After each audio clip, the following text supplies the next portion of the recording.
Le PNHF a pour mandat de contribuer à protéger les pays contre la propagation internationale de maladies et aider les pays à faire face à tout événement pouvant constituer une urgence de santé publique de portée internationale.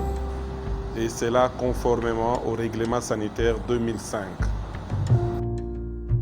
La RDC à ce jour dispose de 411 points d'entrée, parmi lesquels il y a 18 points d'entrée désignés où nous sommes appelés à implémenter les capacités minimales requises conformément au règlement sanitaire international.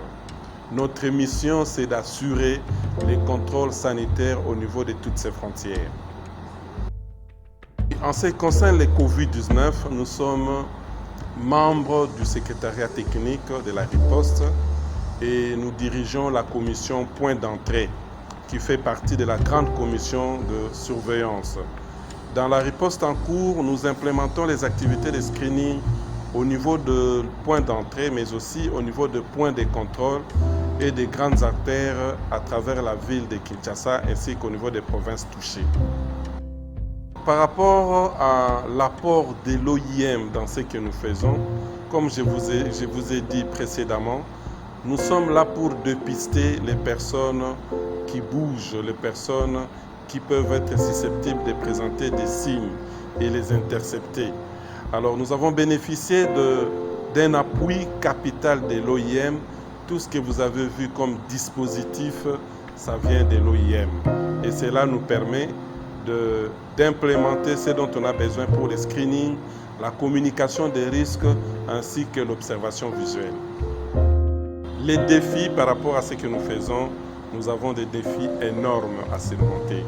Et les premiers défis, comme je l'ai dit tout au début, nous avons réalisé la cartographie de la mobilité de la population qui a produit des recommandations. Et parmi les recommandations, en ce qui concerne la ville-province de Kinshasa, il fallait implémenter une trentaine de points de contrôle pour essayer de contrôler la population.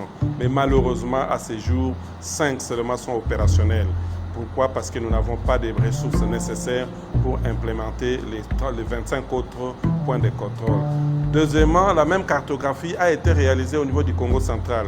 Mais les problèmes se posent parce qu'on n'est pas en mesure de faire fonctionner tous les points de contrôle retenus au niveau de cette province. Le deuxième défi, c'est lié à la formation du personnel. Il faudrait que tous ceux qui travaillent sur le terrain soient formés, mais nous avons encore des difficultés pour former nos prestataires. Le troisième défi, c'est la mise en quarantaine de voyageurs qui sont rapatriés. En fait, ils arrivent, c'est vrai que ce n'était pas retenu au départ, mais l'idéal serait de les mettre en quatorzaine. 14 jours durant, ils doivent être quelque part, les suivre. Mais nous n'avons pas de moyens nécessaires pour réaliser cette activité. Et le quatrième défi, c'est la prise en charge des prestataires qui travaillent au niveau des points de contrôle. Nous manquons de moyens pour motiver, prendre en charge suffisamment ces prestataires. Donc l'idéal serait que nous puissions mobiliser suffisamment de ressources pour faire face à tous ces défis.